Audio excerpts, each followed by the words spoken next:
June 6, 1944. Dawn breaks over the English Channel. The air is thick with anticipation. Thousands of ships cut through the choppy waters. Tens of thousands of young men prepare for the unthinkable. This is D-Day.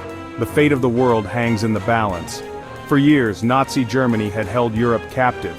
Their iron grip had spread terror and oppression, but hope was not lost. On this day, the Allies would fight back. They would strike a blow against tyranny that would echo through history.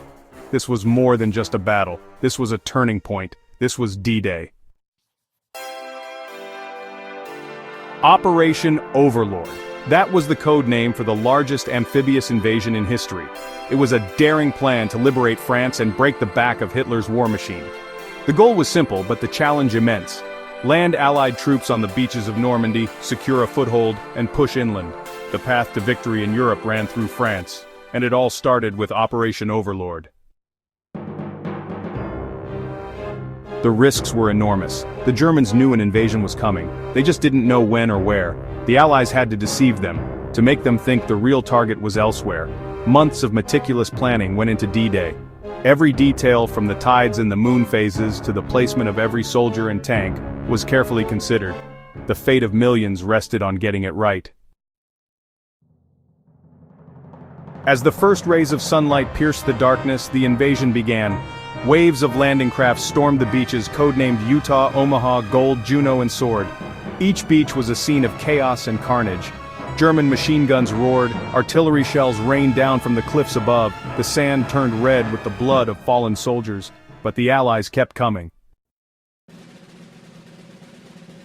On Omaha Beach, American troops faced the fiercest resistance. Pinned down by enemy fire, their courage was tested like never before. But they refused to yield. Men like Brigadier General Norman Cota rallied their comrades, leading from the front. Medics risked their lives to save others. Ordinary men performed extraordinary acts of bravery. We often see the images of D-Day in black and white, but, new technology allows us to see these events in color, bringing history to life in a whole new way.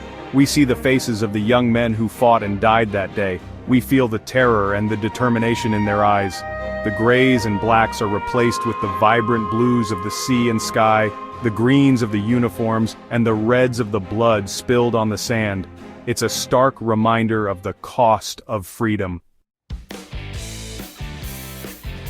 D-Day was a turning point in World War II. It marked the beginning of the end for Nazi Germany. The liberation of France had begun.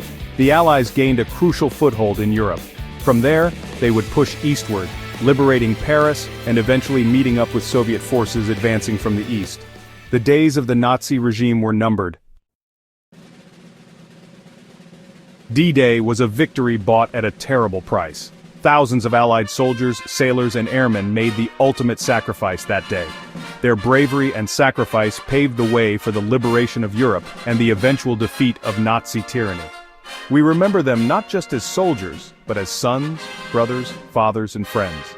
They were ordinary people who answered the call of duty in extraordinary times.